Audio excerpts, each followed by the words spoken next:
News आई है जो कि बहुत बड़ी न्यूज है। आर्मी, एयरफोर्स, नेवी की तैयारी करने वाले वो अभ्यर्थी जो पिछले कई साल से, 2-3 साल से इस अग्निवीर के आने से बहुत ज्यादा परेशान थे। क्योंकि देखिए गांव देहात में क्या होता है, लोग उतना पढ़ने के साधन नहीं होते 10वीं 12वीं करके कि वो आगे इंजीनियर, डॉक्टर या कोई बड़ी डिग्री जा सके। बहुत लिमिटेड साधन होते हैं। तो उनके पास क्या होता है, किसान परिवारों के बच्चे हैं, माता पिता के पास उतने साधन नहीं है, तो उनके पास क्या होता है कि चलो 10th पास की और फौज में चले जाते हैं। तो फौज उनके लिए एक अपनी परिवार की स्थिति को मजबूत करने का भी एक जरिया होता है, एक सरकारी नौकरी का भी जरिया होता है, और देश सेवा करने का भी साथी ये एक जरिया होता है। तो आप देखेंगे गांव देहात अपने लेकर तमिलनाडु से जम्मू कश्मीर तक और गुजरात से लेकर आपको पूर्वोत्तर के राज्यों तक आपको फौज के प्रति क्रेज मिलेगा, दीवानगी मिलेगी। जैसे हिंदी में मैं कहूं तो दीवानगी, दीवानगी होता है ना, एकदम मोहब्बत, दीवानगी, जो आप कहना चाहो फौज के प्रति। गरीब परिवारों के बच्चे होते हैं, कमजोर परिवारों के बच्चे होते हैं, और सबसे बड़ी बात, यही जो लोग हैं यही सरकार के वोटर है जिनकी वजह से सरकार बनती है, मोटे तौर पर देखा जाए। परंतु क्या हुआ कि अचानक से अग्निवीर योजना लाई गई। उसमें बहुत सारे जो पूर्व फौजी थे उन लोगों ने इसका विरोध भी किया कि भाई अचानक से बिना सोचे समझे। और जो पूर्व थल सेना अध्यक्ष थे मनोज नरवणे जी, उन्होंने भी अपनी पुस्तक में इसका उल्लेख किया। हालांकि वो पुस्तक भी आ नहीं पाई, लेकिन उसके कुछ अंश लीक हुए थे, उसमें इस बात पर थी। तो फौज के प्रति भी इसको लेकर कोई ज्यादा वो नहीं था, और इसका ये तय हो गया था कि जब ये जाएगा, मतलब ये जो व्यवस्था है, जब ये व्यवस्था व्यक्तियों के पास जाएगी तो पक्का इसके प्रति लोगों में उत्साह नहीं रहेगा, बल्कि वो कई सवाल करेंगे कि भाई ऐसा क्यों है कि 25% बच्चे ही रिटेन होंगे।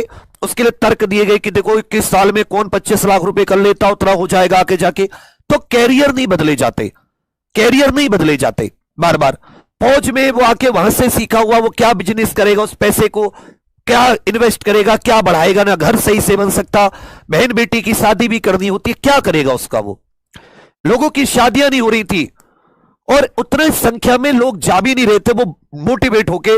और आप जानते हैं कि फौज का मोटिवेशन कितना जरूरी है देश रक्षा हर चीज में।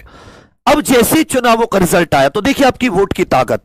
आपने वोट किया अपने कि भाई हमारे मन में ये चीज है, ये चीज हमें नुकसान दे रही है, आप हमारे लिए चीज सही कीजिए। अब उसका फायदा देखिए कि वो लोग जिन्होंने योजना बनाई अब उसमें वो बदलाव की तैयारी कर रहे हैं। तो अभी जो प्रधानमंत्री जी हैं वो G7 शिखर सम्मेलन में भाग लेने इटली गए हुए हैं, 50वें G7 शिखर सम्मेलन में। वहां से लौटकर 17-18 जून को यह साथी प्रेजेंटेशन उनके सामने होनी है। इस समय राजनाथ सिंह जी ने, आपको याद होगा, लोकसभा चुनाव के दौरान एक इंटरव्यू में अग्निवीर योजना में बदलाव की बात कही थी। उन्होंने कहा था कि अग्निवीरों का भविष्य सुरक्षित करना सरकार का दायित्व है, यदि फिर भी जरूरत पड़ी तो हम इसमें बदलाव के लिए भी तैयार है। दूसरी बात, जो गोरखा सैनिक होते थे, सोचो रूस भर्ती करने लगा, नेपाल के गोरखा सैनिकों की कितनी जरूरत, मतलब क्योंकि वो जो पहाड़ी इलाकों में लड़ने के लिए हमें वहीं के लोग चाहिए जो वहां के पहाड़ी इलाकों का एक्लिमेटाइजेशन कर सके। मतलब जैसे अगर आप समतल इलाकों से आप पहाड़ी इलाकों में जाओगे तो आपकी ऑक्सीजन की क्षमता ही कम होगी, लेकिन पहाड़ी इलाकों में रहने वाली व्यक्तियों की ऑक्सीजन की क्षमता अलग होगी, स्ट्रेंथ अलग होगी, वहां की उनको जानकारी अलग होगी। तो वो लोग नहीं आ रहे थे, तो इसको लेकर भी फिर इसमें अब हरियाणा, वेस्ट यूपी, राजस्थान की शेखावाटी बेल्ट में जहां ये सोच रहे थे कि एक तरफा, तो वहां बहुत विरोध। दूसरा, महाराष्ट्र में भी, महाराष्ट्र को अब कम मत आंकिए, बिहार में भी इसका नुकसान नहीं हुआ है, पर बिहार में चलो उतना नहीं हुआ, परंतु हरियाणा, पश्चिम उत्तर प्रदेश, राजस्थान, महाराष्ट्र, इवन उत्तर प्रदेश के पूर्वांचल में गाजीपुर, बलिया बेल्ट से बहुत फौजी आते हैं, बहुत फौजी। तो अग्निवीर योजना का रिव्यू कर रही है केंद्र सरकार। जैसे पीएम इटली की यात्रा से लौटेंगे उनके सामने 17-18 जून को अग्निवीर में किए जाने वाले बदलावों का प्रेजेंटेशन किया जाएगा। क्या बदलाव हो सकते हैं? 4 साल का कार्यकाल बढ़ाया जा सकता है, अधिक नौजवानों को भर्ती किया जा सकता है, 25% रिटेंशन की लिमिट को बढ़ाया जा सकता है, शहीद या घायल होने पर मिल सकती है सहायता राशि, जवान और अग्निवीर की छुट्टियों में होने वाले अंतर को खत्म। देखिए मैं इसमें ये कुछ बदलाव है, पर मैं आपको क्या कहूंगा कि ये जो एक फौज के परमानेंट जवान और एक जो अग्निवीर है, ये जो अंतर है ना, ये बहुत बड़ा अंतर है।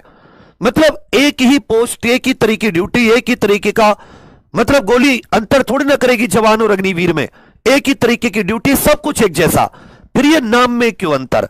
तो सबसे पहले तो ये सब जो जैसे फौज है, या तो सबको मतलब आप उस तरीके से नाम में सबसे पहले अंतर खत्म करके, और इसमें यह कह सकते हैं कि आप परफॉर्मेंस के हिसाब से कोई एक पैरामीटर बना दीजिए, कोई कोर्स, कोई युद्धाभ्यास डिसाइड करके, जैसे भी कि जो थोड़ा उतना ध्यान नहीं दे रहे वो हट जाएं, परंतु आप इसे जैसी व्यवस्था थी लगभग वैसी ही व्यवस्था, मतलब क्योंकि वो एक अच्छी व्यवस्था थी, हमने कई युद्ध जीते उस व्यवस्था से।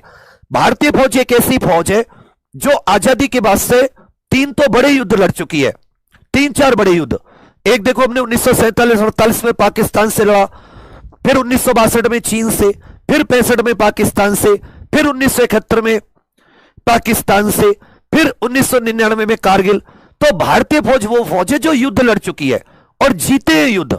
हमने मतलब दुश्मन को बहुत बुरी तरीके से हार चखाई है।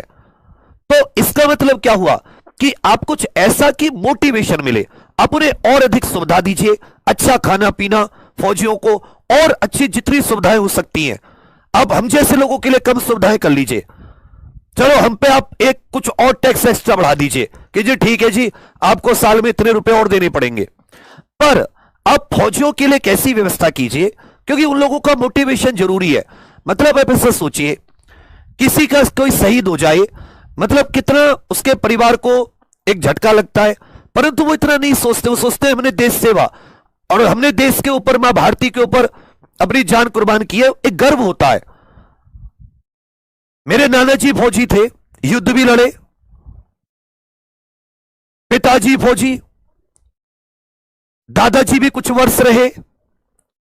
मेरा एक कजन भाई, फुफेरा भाई आईटीबीपी में शहीद हुआ ऑन ड्यूटी। तो हम वो दर्द समझते हैं, मतलब मुझसे बड़े थे वो भैया जो मतलब शहीद हुए, और नौकरी के 2-3 साल में पूर्वोत्तर में, तो हम वो दर्द सहते हैं, समझते हैं कि भाई जो आप फौज में बदलाव कर रहे हैं मतलब वो सही नहीं है।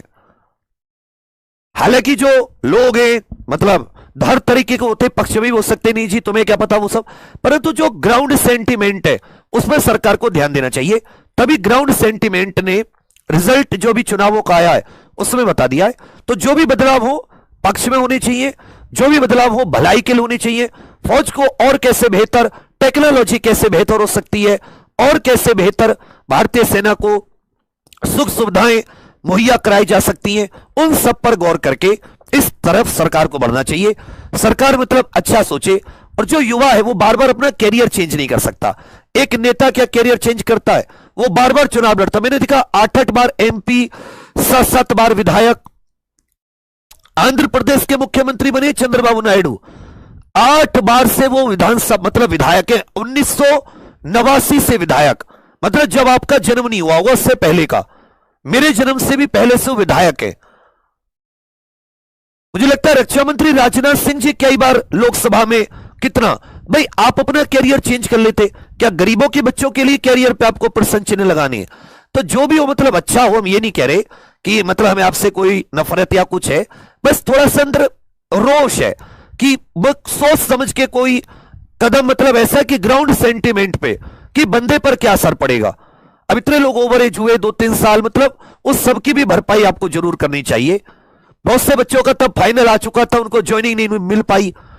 तो मैं तो यही कहूंगा कि फौज को और बेहतर बनाइए, और सुविधाएं दीजिए, वो खुश रहे, बढ़िया से घर की टेंशन न रहे, और बढ़िया से वो देश सेवा करें। देखिए कोई आतंकवादी या कोई दुश्मन बॉर्डर पे अगर आंख में उठा के देख जाए, तो बस इसी के साथ जैसे ही इसमें कुछ बदलाव आता है 17-18 तारीख को, आप भी अपने अगर किसी एमपी एमएलए को जानते हैं, अपने गांव प्रधान को जानते हैं, तो उसके साथ बात कीजिए। गांव का प्रधान होता है ना, आपको कहीं नहीं जाना, प्रधान जी से कहिए जी प्रधान जी अब क्या किस बात के प्रधान जी आप हमारी बात विधायक और एमएलए तक, एमपी तक नहीं पहुंचा पा रहे। विधायक जाके कहेगा, वो प्रधान जाके कहेगा जी मेरे गांव में ये, मेरे यहां पर ये ग्राउंड सेंटीमेंट है, बच्चे तैयारी करते थे, कोई नहीं कर रहा। थोड़ा सा मतलब इस चीज पे तो वो इसको और सोचेंगे।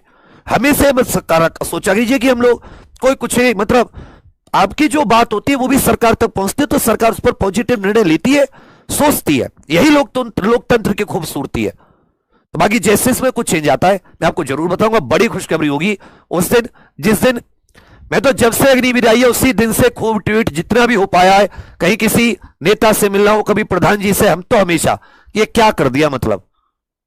तो बाकी जैसे आएगी तुरंत आपके साथ जरूर साझा करेंगे खुशखबरी को। आप कमेंट करके बताइएगा कि आपके मन में क्या चल रहा है, और उम्मीद है कि इस समय सकारात्मक आपके लिए कुछ ना कुछ नतीजा परिणाम होगा। ठीक है बच्चा।